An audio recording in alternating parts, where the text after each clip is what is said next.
welcome to my kitchen. I have to tell you a story. A few years ago, we found out that one of our children couldn't eat any gluten. That meant no more wheat, barley, rye, or traditional oats.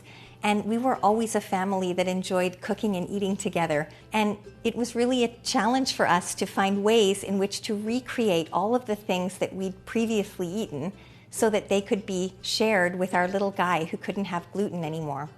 And one of the things that he loved most were crepes on Sunday mornings.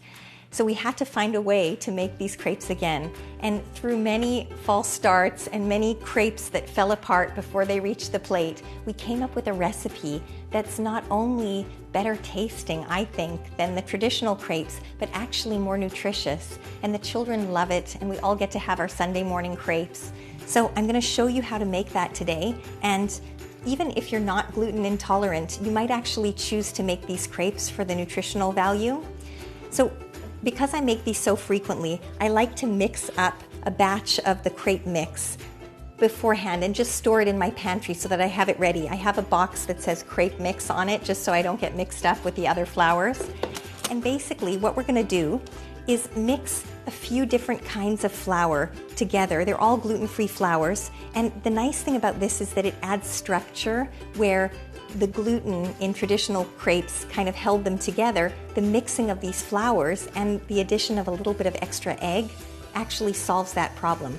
So this is teff flour. It comes from an Ethiopian grain that is very small. It's the tiniest grain known to mankind, and because of that, it has a very high iron content. And it's healthy. It's a very healthy kind of flour. They use it to make the Ethiopian bread called injera, but it's lovely in crepes. This is sweet white sorghum flour, and we're gonna add a bit of that. And then we're gonna add a nice gluten-free white rice flour just to balance it out. And finally, for a bit of protein and a little bit of extra fiber and flavor, I'm gonna add ground hazelnuts to my mix.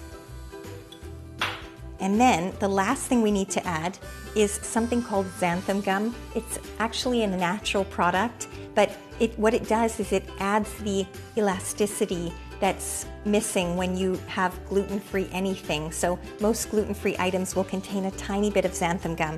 So we're just gonna add that on top. And then I'm gonna do this. This is my favorite part.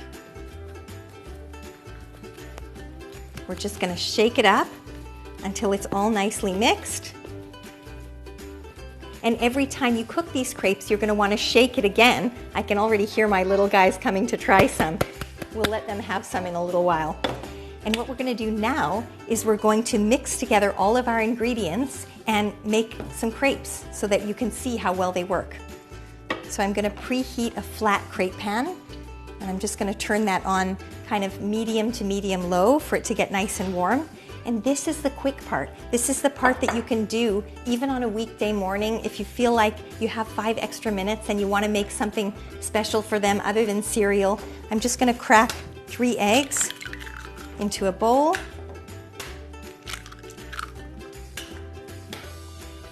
Never be afraid to make a mess in the kitchen. Okay, then I'm gonna add some milk, some sugar, and a bit of vanilla essence. Okay, so that's my wet mixture. What I'm gonna do now is just mix this up. Using a whisk, I'm just whisking it together. You don't have to do this for a long time, just for a few minutes.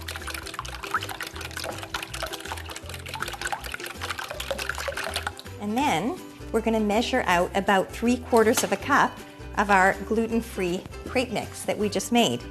But remember, you're not gonna have to mix it every day. Once you've mixed a batch of it, you can just use it as needed. So just about 3/4 of a cup. Doesn't matter if it's a little bit more or a little bit less. And I'm gonna try and keep that dry in the pantry until the next time I use it, okay? So I am mixing up my crepe mix. You might feel like it's a little bit runny at first, like this couldn't possibly result in a crepe. But what you'll find is that the crepes come out nicely. This is actually a great way to work on your arm muscles at the same time. Okay, now I feel like this might be a little bit, maybe I might just add a little bit more of my crepe mix. I'll show you what the texture is going to be like at the end. I'm just going to add a little bit more so that it's not too runny. And what we want in the end of it is like something the consistency of like a thick olive oil. So kind of like a very runny batter. And then we're going to make crepes out of it. So I'm going to take, I can already hear the excitement in the background. I'm going to take a little bit of butter and put it on the pan. And I'm just going to move it around on the pan until it kind of coats the bottom of the pan. Okay. This is when the children smell the butter melting and they start running down the stairs because they want some. And then when it's nice and warm, we're going to pour a little bit of this batter onto the crepe pan.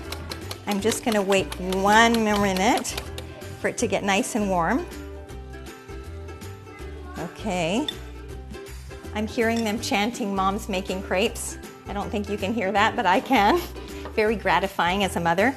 And now I'm just going to shake this pan all the way around until I get a nice thin crepe. So we want this to be as thin as possible because the thinner the crepe, the better the experience for the kids. Okay, so we've got this now spread out in a nice thin crepe, and we're going to wait for the edges to get brown, and then we're going to flip it over and put a little bit of either Nutella or jam or a tiny bit of syrup. It doesn't need to be very sweet. You don't have to add a lot of sugar. Just the taste of this homemade warm crepe with a little bit of butter in the pan is going to be very satisfying to your children. So now we see the edges of our crepes starting to get a little bit brown. So what we're going to do is we're going to just lift up the edges. You can use your spatula to release the edges of the crepe all the way around. And then you're going to lift up one side and just plop it on your spatula and flip it over. And if it doesn't end up in the middle of the pan, you can just move it over. It needs much less time on the second side than on the first side.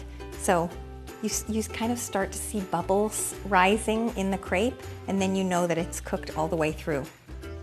Then you just need a plate, and I'm going to just take it like this and slide it off. Ready for the next one. Now, this is my trick. I always start on the next one before I feed the first one to a child. Otherwise, there can be war over who got the first crepe.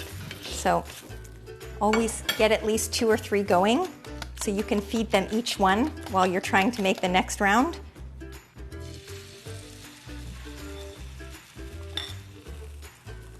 So we're going to do the same jiggling action to try and get the crepe really thin and really round.